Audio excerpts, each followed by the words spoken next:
मैं हूँ मल्लिका। मैं हूँ हसीनो जमील, वो बुलंदो बला हुस्न जिसकी मिसाल ना इस ज़मीन पर है और ना होगी।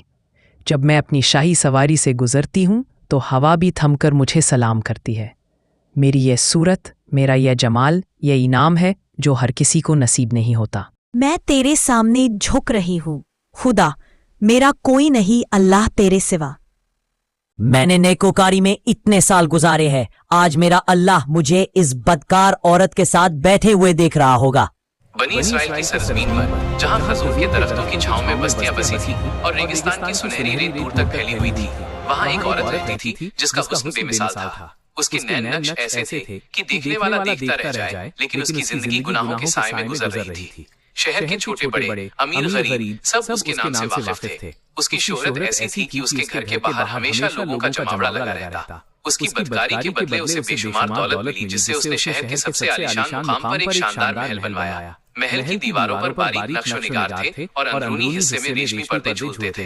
एक ऊंचे तख्त पर बैठकर वो मलिका की तरह अपना जीवन बिताती। शहर के सरदार और रईस उसके दरबार में हाजिर होते। रातें रंगीन महफिलों और गुनाहों की स्याही में डूबी रहती थी, जबकि दिन की रोशनी में भी उसकी आंखों में एक अजीब सी खुमारी छाई रहती थी। एक रोज जब सूरज की सुनहरी किरणें महल की खिड़कियों से अंदर आ रही थीं और बागीचे के फूलों की खुशबू हवा में खुली हुई थी, वो औरत अपने महल के खुले दरवाजे पर आलीशान तख्त पर बैठी थी। उसी समय पास की एक और बस्ती का एक नौजवान उधर से गुजरा। वो शांत स्वभाव का अल्लाह का नेक बंदा था, जिसने अपनी जिंदगी इबादत और परहेजगारी में गुजारी थी। उसके चेहरे पर इबादत का नूर और आंखों में तकवे की चमक थी। जैसे ही उसकी नजर उस बदकार औरत पर पड़ी, उसकी दुनिया जैसे थमसी गई। औरत की खूबसूरती ने उसके दिल में घर कर लिया और वो आगे तो बढ़ गया, लेकिन उसका मन उसी जगह भटकता रहा जैसे कोई पंछी अपने घोंसले से दूर उड़ जाए। बादलों से घिरी एक शाम नौजवान अपने मुसल्ले पर बैठा नमाज पढ़ रहा था, लेकिन उसका दिल कहीं और था। जिक्र और तस्बीह में भी उसका मन नहीं लग रहा था। उसने कई दिनों तक रोजे रखे, खुद को भूखा प्यासा रखा ताकि उसका ध्यान अल्लाह की तरफ लगे। लेकिन उस औरत का ख्याल उसके जहन से एक पल के लिए भी नहीं निकला, जैसे रेगिस्तान में कोई प्यासा पानी की तलाश में भटकता रहे। आखिरकार उसने थककर फैसला किया कि जब इस ख्याल से छुटकारा नहीं मिल रहा तो क्यों न उस औरत के पास जाया जाए। उसने अपनी थोड़ी बहुत जमा पूंजी बेचकर इतने पैसे जमा किए जितने से वो उस औरत के पास जाने की इजाजत हासिल कर सकता था। एक शाम जब सूरज ढल रहा था और बाजारों में चहल पहल कम हो रही थी, वो उसके महल पहुंचा। महल के दरवाजे पर दरबान खड़े थे, जिन्होंने पैसे लेकर उसे अंदर जाने दिया। अंदर जाकर वो औरत की चारपाई पर बैठ गया और उससे बातचीत करने लगा। माहौल में धीमी रोशनी और खुशबूदार अगरबत्तियां जल रही थी, लेकिन अचानक उसके दिल में एक तीर की तरह ख्याल आया। मैंने नेकोकारी में इतने साल गुजारे हैं, आज मेरा अल्लाह मुझे इस बदकार औरत के साथ बैठे हुए देख रहा होगा। यह ख्याल आते ही अल्लाह का डर उसके दिल पर छा गया और वो कांपने लगा, जैसे पतझड़ में कोई पत्ता हवा से कांपता है। औरत ने उसके चेहरे पर बदलते रंग देखकर पूछा, तुम कांप क्यों रही हो? तुम्हारा चेहरा क्यों पीला पड़ गया है? नौजवान ने धीमी आवाज में कहा, मेरी तबीयत ठीक नहीं है। औरत ने कहा, जिस मकसद से आए हो उसे पूरा करो और जाओ। लेकिन नौजवान ने इनकार कर दिया। औरत हैरान थी, उसने अपनी पूरी जिंदगी में ऐसा कोई मर्द नहीं देखा था जो उसके पास आकर बिना गुनाह किए वापस चला जाए। नौजवान ने बताया कि वो फलां बस्ती का रहने वाला है और उसे अल्लाह का खौफ महसूस हो रहा है। ये कहते ही उसकी आंखों से आंसू आ गए, जैसे सावन की पहली बारिश, और वो वहां से चला गया। नौजवान की सोबत की बरकत से उस औरत के दिल में भी एक अजीब सी बेचैनी पैदा हुई। उसने सोचा कि ये कुंवारा नौजवान इतना अल्लाह से डरता है, जबकि उसने कोई गुनाह भी नहीं किया, और मैं तो सारा दिन और सारी रात गुनाहों में मुब्तला रहती हूँ। मुझे तो खुदा का कोई डर नहीं। उसके दिल में शर्मिंदगी और नदामत पैदा हो गई, जैसे जमीन पर कोई सूखा दरख्त बारिश का इंतजार करे। उसने सोचा कि वो हजरत मूसा अलैहिस्सलाम से पूछे कि क्या उसके लिए भी तौबा की कोई सूरत है। अगली सुबह जब चिड़ियां चहचहा रही थी और नई सुबह का आगाज हो रहा था, वो अपने महल से निकली। उसने अपने चेहरे पर एक हिजाब डाल रखा था ताकि कोई उसे पहचान न पाए। बस्ती के लोग उसे देखते और उसके बारे में फुसफुसाते, क्योंकि उसकी शोहरत दूर दूर तक फैली हुई थी। जब वो हजरत मूसा अलैहिस्सलाम के पास पहुंची तो वो एक खुली जगह पर बनी इसराइल के लोगों को नसीहत फरमा रहे थे।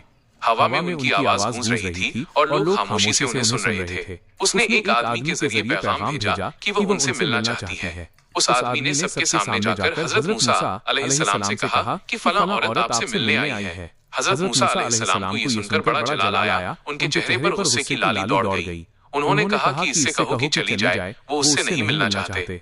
औरत ये सुनकर और भी डर गई, उसके दिल पर मायूसी छा गई। उसे लगा कि उसकी बदकारियां इतनी ज्यादा हैं कि अल्लाह तो पहले से ही नाराज था। अब अल्लाह का नबी भी उससे बात नहीं कर रहा। उसे दुनिया में कोई ठिकाना नजर नहीं आया। उदास और बोझिल कदमों के साथ वो वहां से वापस आई, जैसे कोई राहगीर अपनी मंजिल से भटक जाए। घर आकर उसने दरवाजे की कुंडी लगाई और अपने कमरे के एक कोने में अल्लाह के सामने सजदा किया। उसे और कोई तरीका नहीं आता था, बस दिल से कह रही थी, मैं तेरे सामने झुक रही हूँ खुदा, मेरा कोई नहीं अल्लाह तेरे सिवा। उसकी आंखों से आंसू बह रहे थे और वो अपनी खताओं की माफी मांग रही थी। रात गुजारने के बाद जब सुबह की पहली किरणें खिड़की से कमरे में दाखिल हुई, उसके दिल में ख्याल आया कि वो अकेली औरत है, इतने लोगों से कैसे बचेगी। उसे शहर में रहना अब मुमकिन नहीं था। बेहतर है कि वो इस जगह को छोड़कर चली जाए। उसने एक सादे और पुराने कपड़े में खुद को लपेटा ताकि उसकी खूबसूरती या लिबास पर किसी की नजर न पड़े। फिर उसने सोचा, औरत जात हूँ, कहाँ जाऊंगी। उसे उस नेक नौजवान का ख्याल आया जो अल्लाह के डर से कांप रहा था। उसने सोचा, क्यों ना मैं उसके पास चली जाऊं, उसकी खादिमा बन जाऊं, मुमकिन है वो मुझे निकाह में कबूल कर ले। वह उस नौजवान की बस्ती की तरफ चल पड़ी। रास्ते में धूप तेज थी और धूल भरी हवा चल रही, लेकिन उसके कदम नहीं रुके। ढूंढते ढूंढते वो उस बस्ती में उसके घर पहुंची। घर के बाहर एक छोटा सा चबूतरा था जहाँ कुछ लोग बैठे थे। उसने घर वालों से कहा कि वो फलां बंदे से मिलने आई है। उन्होंने बताया कि वो अपने कमरे में इबादत कर रहा है और अभी बाहर नहीं आएगा, इंतजार कर लो। वह दरवाजे के पास इंतजार में बैठ गई। जब कुछ देर बाद नौजवान ने दरवाजा खोला और उस औरत को देखा जो सामने बैठी थी, तो उसे वो वक्त याद आ गया जब वो मुसल्ले को छोड़कर बिलाखिर उसकी चारपाई पर जा बैठा था। नौजवान के दिल पर खौफ तारी हो गया कि कहीं ये मेरा ईमान खराब करने तो नहीं आ गई। उसने इतनी मुश्किल से उसका तसव्वुर जहन से निकाला था। नौजवान पर इतना खौफ तारी हुआ कि वो वहीं गिरा और उसकी जान निकल गई, जैसे कोई शम्मा अचानक बुझ जाए। नौजवान की वफात पर घर वाले भी गमगीन थे और उस औरत को भी बड़ा सदमा पहुंचा। 3 दिन बाद उस औरत ने घर वालों को बताया कि वो किस नियत से आई थी। उन्होंने कहा, अब तो वो इस दुनिया से चला गया, उसका एक भाई है, अगर तुम मुनासिब समझो तो हम उससे पूछ लेते हैं। अगर वो तुम्हारे साथ निकाह कर ले तो तुम उससे निकाह कर लो। उसने कहा, ठीक है। जब भाई से पूछा गया तो उसने कहा, ठीक है, अगर पहले ये ऐसी औरत रही है और अब तौबा की नियत कर चुकी है तो मैं इसको अपने निकाह में कबूल कर लूंगा, क्योंकि अल्लाह पाक माफ करने वाली जात है। जब अल्लाह पाक माफ कर देता है तो इंसान क्या चीज है।